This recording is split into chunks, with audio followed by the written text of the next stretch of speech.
De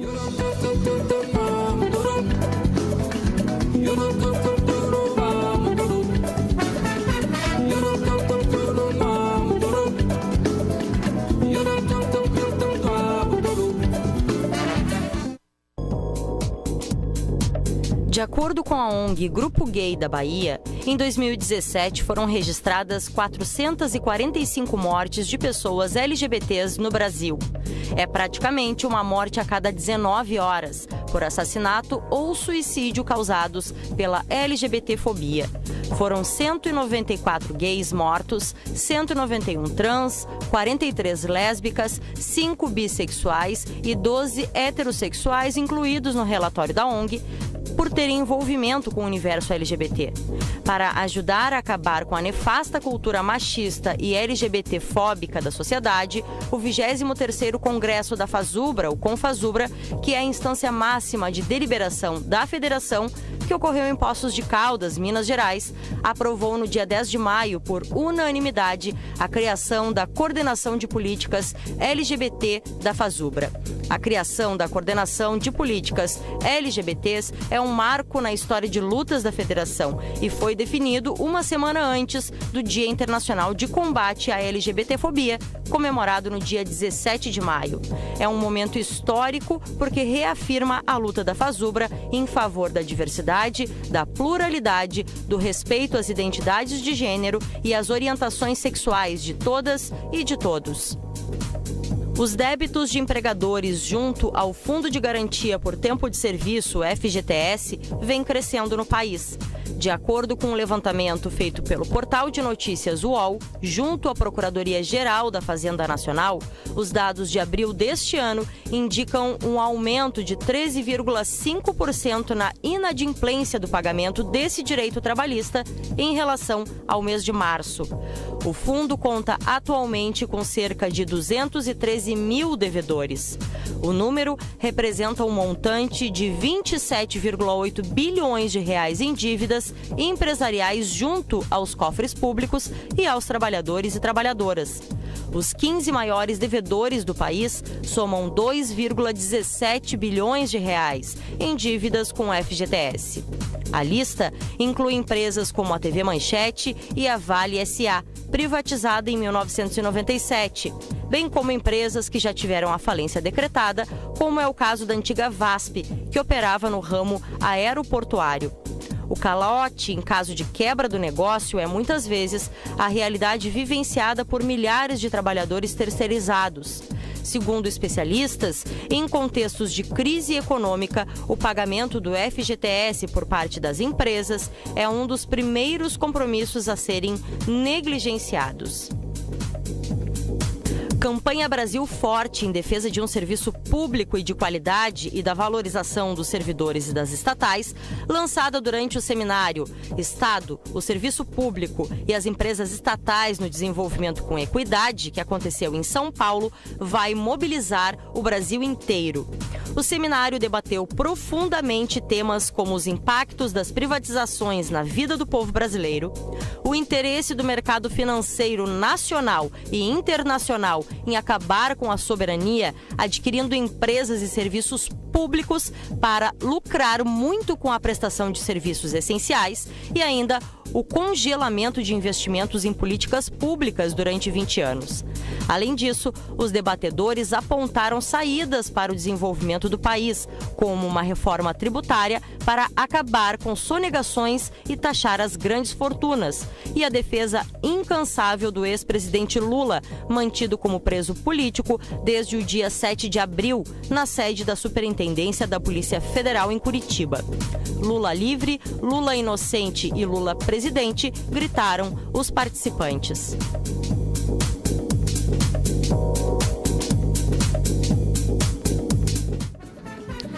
Onze horas 37 minutos, retornando ao segundo bloco do Paralelo 30 de hoje, falando sobre ataques, tanto em âmbito estadual, do nosso governo atual do Rio Grande do Sul, quanto em âmbito nacional, a classe trabalhadora e a população, o povo em geral, advogado da militância, que atua nessa área.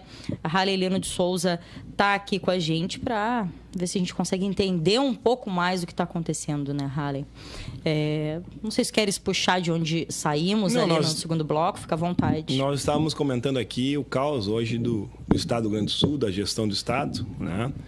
E esse caos agora ele se acelera na medida em que não, durante os 3 anos que o governo Sartori está aí, 3 anos e 3 meses, né, não apresentou uma saída para superar a questão da crise. Aliás, há só o discurso da crise que a gente escuta, que o Estado está mal, que tem crise, né? E as saídas que tem apresentado são saídas que a gente tem que aqui alertar a população para o risco que está em jogo. Agora, a pauta hoje na Assembleia Legislativa, as pessoas talvez não estejam acompanhando, por isso a importância do programa divulgar isso, é a tentativa de fazer um plebiscito para privatização, entregar, vender patrimônio público, especialmente a CE, a CRM e a Sulgás, que é um grande erro. Este é o mesmo discurso, aliás, casualmente são quase os mesmos políticos, que nós escutamos lá quando o Antônio Brito era governador, que ele vendeu a CRT, que ele vendeu a parte que dava mais dinheiro da CE, e que vendeu tudo isso e a dívida do Estado ela aumentou em mais de 140%. Aliás, a dívida que a gente paga hoje, né, que compromete 17%, uma dívida que era de 9%, presta bem atenção nesse dado, o Estado do Rio Grande do Sul tinha uma dívida, quando o Brito assinou o acordo lá de pagar 17% do orçamento, a dívida era de 9 bilhões de reais. Sim. Hoje, a dívida é em torno de 45, 50 bilhões de reais. Nós estamos pagando desde 98. Estamos pagando há 20 anos. E o Sartori quer vender o patrimônio público e fazer uma renegociação que vai fazer a dívida saltar dos 45 para 70, 80 e a gente pagar mais, talvez, mais 20 anos pagando. Presta bem nesse dado, nenhum país que esteve envolvido em guerra, como a Alemanha, Itália, né, que teve dívidas para pagar por conta dos danos que causou, por conta das guerras, tanto da Primeira quanto da Segunda, pagou uma dívida por mais de 40 anos. Sim. E nós continuamos pagando a dívida, suposta dívida, que nós já pagamos ela várias vezes, mas nós continuamos embretados nisso. E agora, mais recentemente, o projeto que está na pauta é para a privatização da CE, da Sulgás e da CRM. Sim. E aí a gente assiste a um verdadeiro festival de mentiras, patrocinada com dinheiro do povo gaúcho. O que eu estou falando? Propagandas que estão na rádio, propagandas que vão para a televisão, dizer que o povo gaúcho tem que decidir esse plebiscito e tem que apontar para vender a CE, a Sulgás e a CRM. Por quê? Se vender, o Estado vai conseguir cuidar da saúde e da educação. Isso é uma mentira, isso é uma enganação. A CE não usa recurso do Caixa Único do Estado. Aliás, a CE é superavitária. A CE é uma das principais empresas de energia elétrica do Brasil. Né? E a grande contradição é a seguinte: nós temos que se livrar da CE, porque o público não dá certo. Mas quem quer comprar a CE é uma empresa estatal chinesa. Então o Estado não dá certo no Rio Grande do Sul, com a incompetência do Sartori e do PMDB, mas na China dá certo. Se alguém quer comprar é porque dá certo. E o pior, a armadilha que está colocada aí, né? Tem muita mentira contra. Primeiro, não existe CC na CE. A CE tem muito CE, mentira. Não existe CC na CE. A CE é superavitária, não usa recurso do... Aliás, ela dá recurso, eles gerenciam o recurso, né? O pessoal que trabalha na CE é altamente qualificado, passa por processo seletivo, né? Todas as outras empresas de energia, tanto em relação à CE e à Corsã, as outras que operam no Estado, que são minoria, sempre tem tarifas mais altas, né? A CE tem a tarifa mais baixa. Então é preciso olhar tudo isso, o povo gaúcho tem que estar atento, porque na verdade o que está por trás disso é uma manobra política. Se quer colocar esse plebiscito para mascarar, jogar uma cortina de fumaça no período eleitoral, onde o Sartori e o seu grupo do PMDB e os partidos que apoiaram, PSDB e outros, teriam que explicar porque estão há 4 anos e não resolveram os problemas que eles disseram que ia resolver. Então, tu coloca lá esse negócio do plebiscito e as pessoas vão ficar discutindo, vende a CE ou não vende a CE? Né? Vende a Sulgás ou não vende? Vende a CRM ou não vende? A Sulgás, que trabalha a questão do gás como uma alternativa energética para o Estado, como é que nós vamos vender a Sulgás se nós estamos discutindo, por exemplo, a termoelétrica em Rio Grande? Estrategicamente, a Sulgás ela é importantíssima. Né? E quando nós falamos de energia, né? Seja a questão do gás, seja a questão da energia elétrica, o Estado ter isto e também a água, que é estratégica, é fundamental quando se pensa a necessidade de resolver os problemas da crise econômica. Né? Se tu tem condições de ofertar isso, tu tem condições de trazer empresas porque tu tens a CE capacitada para instalar novas empresas. Sim. Então, não só o atual governo do Estado aprofunda a crise, né, destrói os serviços públicos fundamentais. Eu falei aqui da segurança pública, que está um caos, né? As pessoas estão sentindo isso, principalmente as pessoas que vivem em condições mais vulneráveis. Né? A saúde pública é outro caos. Né? Se a gente pegar, por exemplo, o exemplo da Santa Casa, o Estado deixa, historicamente, de repassar recursos, vai matando paulatinamente a Santa Casa. Aliás, a Santa Casa teve que entrar com diversas ações para receber os recursos. Né? O Estado agora, recentemente, quando o prefeito Alexandre aqui foi buscar 3 milhões de reais lá em Brasília, o Estado não quis dar o documento necessário para ganhar os 3 milhões de reais, que é um absurdo. Né? A educação vive um caos, porque até as escolas estão fechando. Aqui em Rio Grande nós tivemos escolas que foram fechadas pelo governo do Estado. Né? Algumas foram repassadas ao município. Aí eu te pergunto, que argumento político tem para sustentar este grupo político que talvez tenha sido o maior caos na história administrativa do Estado? Halley, aqui, rapidamente, só para registrar, mandar aí um abração para a Celinha, mandar um abraço também para a Fátima e para o Tiago, que estão nos ouvindo. E sobre essa questão, né, qual o argumento para sustentar, enfim, um governo que, de forma vil, ataca servidores, com a questão do parcelamento de salários, a instabilidade financeira desses trabalhadores e trabalhadoras, né? Sucateia educação, sucateia saúde, segurança. Né? Então, a gente tem toda a população do Estado, em algumas regiões, em alguns municípios, com o agravamento de uma ou outra situação, mas todo o Estado passando por esses ataques. E a gente falava aqui também no intervalo sobre uma pesquisa de intenção de voto, que eu até tentei achar nas redes, não consegui encontrar a fonte de fato, mas que anda circulando por aí, que saiu uma pesquisa de intenção de voto para o governo do Estado e que Sartori estaria ali, talvez, numa segunda posição, que sim, é bastante cedo para falar sobre isso, mas nos causa bastante preocupação, né? Em que, na minha visão, tá? Em que ponto de alienação estamos, que a população ainda acha viável que Sartori siga governando o Estado. Esse episódio do Sartori ainda está posicionado. Tem que atribuir ele ao fato de que Sartori é o governador há 3 anos, portanto, é quem está nas manchetes dos jornais, é quem está nos programas de televisão, e por vezes o eleitor acaba fazendo essa associação rápida. Eu penso que não se sustenta isso por o simples fato que nós estamos falando aqui. Quando a gente fala que Rio Grande perdeu 130 policiais militares, as pessoas começam a entender que esse governo do Sartori, do PMDB, que foi apoiado pelo PSDB também, foi o governo que tirou policiais e certamente tendem a não apoiar este projeto. Sim. Quando a gente fala que, mais uma vez, este grupo político que está aí, e não é só o Sartori, né, as candidaturas também que se apresentam por conta do PSDB também defendem isso, querem vender empresas como a CE, como a Sulgás, como a CRM, as pessoas vão se dar conta de que está em jogo um modelo para administrar o Estado. Né? Então, a gente tem que entender bem esse processo. Eu quero voltar a essa questão das privatizações, porque eu acho um crime né? Nós permitir que vá para o centro do processo político agora, nessas eleições, com tanta coisa para a gente debater, né? A gente tem que debater, por exemplo, a dívida pública, que eu acabei de falar aqui, que tem sucessivamente responsabilidade de quem está no poder hoje. Nós temos que debater, por exemplo, a Lei Candir.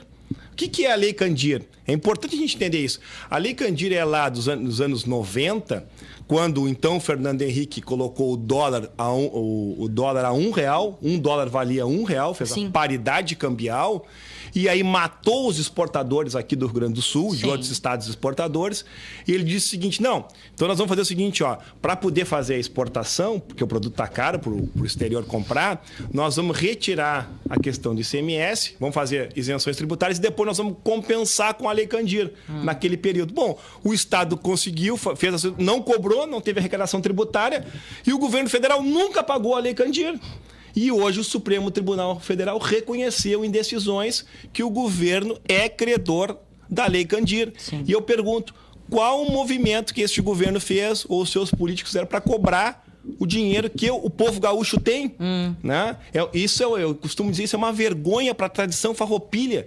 Nós ficamos de joelhos para o governo, para o presidente Temer, talvez pelos interesses partidários que tem, porque o Sartori é do PMDB, o Temer é do PMDB, a gente não cobrou dinheiro que o caixa do governo do estado tem direito. Então, ao invés de vender o patrimônio público, liquidar uma empresa, né? E eu quero dar uma mensagem positiva aos trabalhadores da CE, né? Aos homens e mulheres que fazem a CE acontecer, também da Corsã, também da CRM, também da Sugás, de que certamente aqueles que lutam pelo interesse da sociedade não vão deixar que isso aconteça. Nós temos que assumir um compromisso aqui, que esse é um espaço importante de debate, para que a gente não caia nessa enganação. Vem acontecendo no nosso país e no nosso estado muita mentira, muita enganação. Né? Nós falamos agora há pouco aqui. Quando nós dissemos aqui, e eu já disse isso há 2 anos atrás, venho dizendo isso, quando a gente dizia que o golpe não era um golpe contra Dilma ou contra o PT, é porque nós sabíamos que vinham de carona o aumento dos combustíveis, o fim da legislação trabalhista, parcelamento de salário, a entrega do pré-sal, nós entregamos de mão beijada, né? Uma política que só tem um objetivo, concentrar dinheiro na mão dos grandes, dos rentistas, daqueles que ganham dinheiro sem trabalhar, em detrimento do povo brasileiro. Explorando, né, a classe trabalhadora. Né? Quando a gente enxerga e vê, mais uma vez, a tentativa de vender patrimônio público, nós temos que nos posicionar de forma clara. E esse é um papel dos movimentos sociais, um papel do movimento sindical e de todos aqueles que entendem que será um crime contra a história do povo gaúcho vender CE ou até mesmo vender a Corsã ou a CRM ou a Sugás, como o Sartori tem feito. Penso que as pessoas precisam talvez começar a enxergar e olhar para esses patrimônios públicos e defender eles porque são nossos, né? Então é isso, assim, não é Sartori, Temer, enfim, estão entregando o patrimônio do Estado, é como se fosse deles naquele momento. Eu acabei de referir aqui. É nosso, é meu. Já o processo político de 2018 é a grande solução para isso. E já há candidaturas ao governo do estado que estão defendendo publicamente as privatizações. Sim. E esse modelo não deu certo.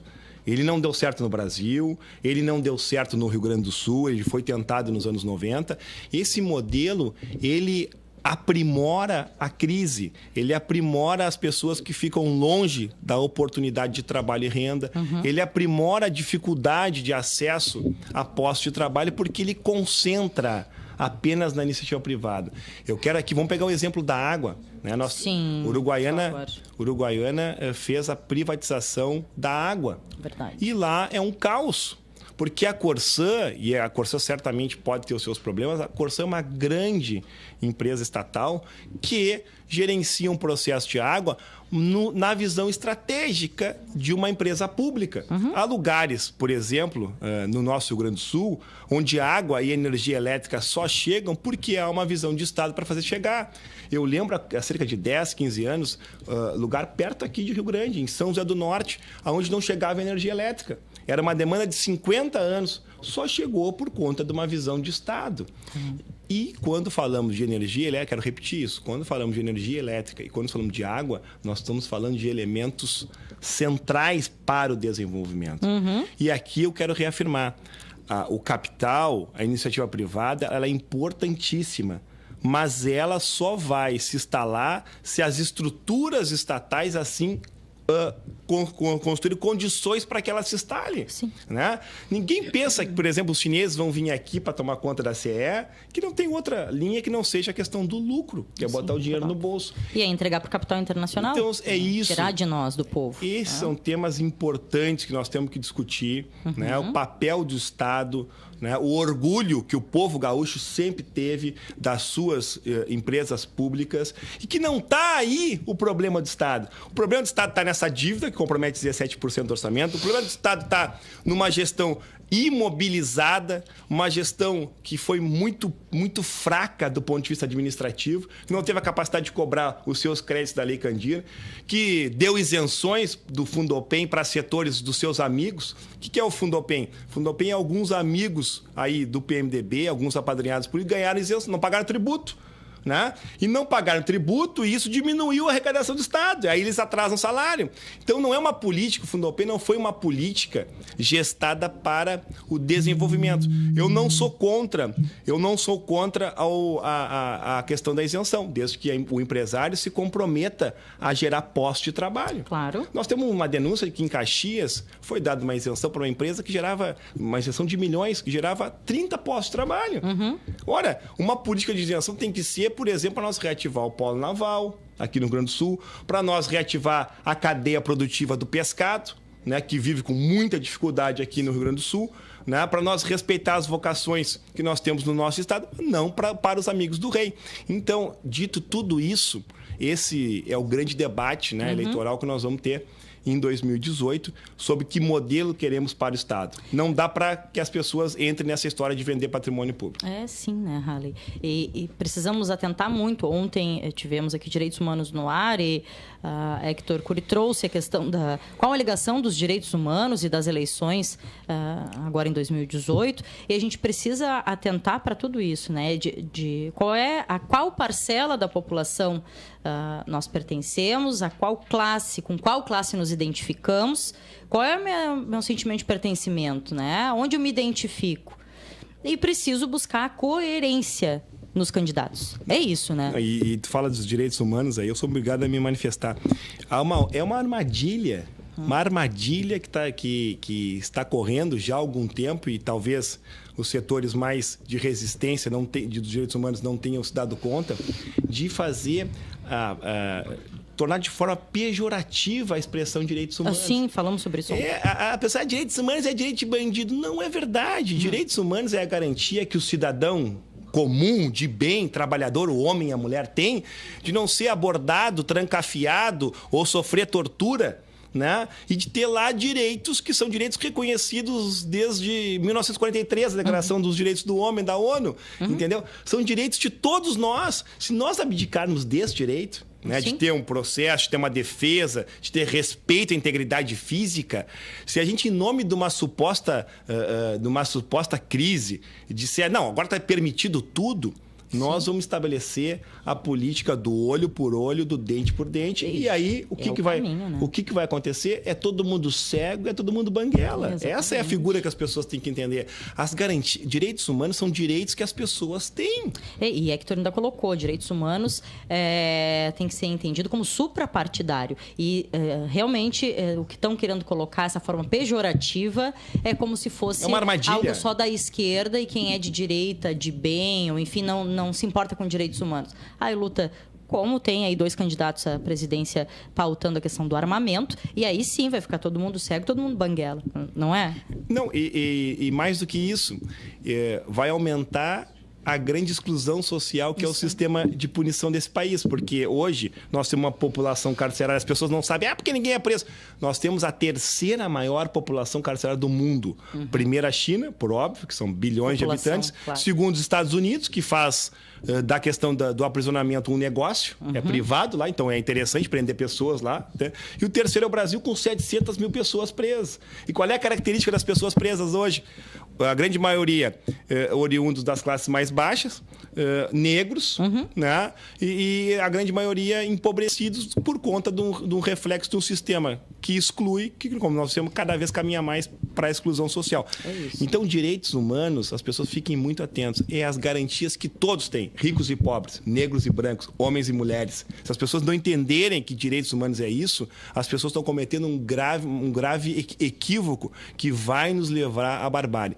Esse discurso aí de um candidato presidencial que tem aparecido nas pesquisas, que eu não vou falar o nome para não reforçar a marca dele, é um discurso que vai nos levar à barbárie. Fiquem alerta a isso. Né? Não se preocupem apenas no combate ao bandido, se preocupem na preservação do seu direito. Né? Do seu, você como indivíduo. E quando tu dissesse, referir aí que direitos humanos não é um discurso de esquerda, né? É importante dizer que os direitos humanos, inclusive, vêm de uma visão liberal, da preocupação do indivíduo. As teorias, vamos adentrar um pouco, as teorias mais socialistas são teorias que trabalham a questão do coletivo. O direito humano ele preserva a sua liberdade em relação aos estados, ao poder do Estado, que é ao contrário do que esse candidato tem dito. Ele tem dito que o Estado pode fazer tudo, pode prender, não precisa ter processo, não precisa ter garantia, não precisa ter prova, não precisa ter pode matar, liberdade para matar. Liberdade para matar, pode até matar bandido, mas vai matar inocente. Por óbvio, né? Ralei aqui, 2 minutos para acabar. A Rafa já tá botando a trilha. Tem muito mais coisa, e tu falou na questão da Lei Candir, lembrei da Auditoria Cidadã da Dívida Pública, que a gente já falou em trazer esse tema, não trouxemos. Tem muita coisa ainda para falar. Dívida pública, eu vou deixar só esse dado. Deixa. A cada R$10 que se paga de impostos para a União, 5 vai para a mão dos bancos. Este é um problema sério. Aliás, diga-se aqui, a bem da verdade, que nenhum governo resolveu, mas que o Brasil precisa enfrentar. Tu paga R$10 de imposto de renda, 5 vai na mão direto para o sistema bancário. Estou propondo aqui acabar com... Não estou propondo isso. Estou propondo uma saída como o Equador fez. Ele reduziu os 50% que ele comprometia para 27%, para 19%. Quando congelaram recursos para a saúde e para a educação com a emenda 95, por que não tentaram atacar o maior problema do orçamento público hoje, que são os bancos? Reduz os 50 para 25, para 28. Não, né? Vai sobrar dinheiro para a saúde e educação, vai sobrar dinheiro para fazer obra nesse país, para fazer obra em estrada, que muitos defendem, né? Só que o debate é esse, tu precisa discutir isso. R$10 que tu paga, 5 vai para a mão do banco. Aí fica ruim. Então tá, 11h59, esse aqui tá uns segundos adiantado, já fechou meio-dia. A gente precisa seguir, né, todas essas coisas. Nem falamos em Venezuela e nem vamos tocar nesse assunto agora, porque é bastante polêmico e não dá mais tempo de problematizar. Mas vamos ver se para a próxima semana... Agora, como a mídia fala na Venezuela, mas não fala no Haiti, né? Não fala nos países da África. Fala só do que precisa. Mas a Venezuela a gente fala toda hora. Não fala na Argentina, que o presidente tá um caos econômico na Argentina, né? Tem gente, aqui, assim como no Brasil, passando fome, desempregado. O tal do Macri, que ia fazer um governo liberal, afundou a Argentina em dívida. Mas não se fala. Aí não se fala, não. Fala da Venezuela. Por óbvio que não. Por que não viu? Se eu falar uma palavra, ele vai sair falando, porque tem muita coisa para falar de fato. E penso que para a semana que vem ou para a próxima a gente precisa marcar de novo com o Halley para dar vazão para todas essas coisas que vêm nos preocupando. Mas agora não dá mais tempo de nada, meio-dia em ponto. Vamos encerrando o Paralelo de hoje. Amanhã é quinta-feira e tem mais Paralelo a partir das 11 horas da manhã. Vem junto com a gente. Até lá.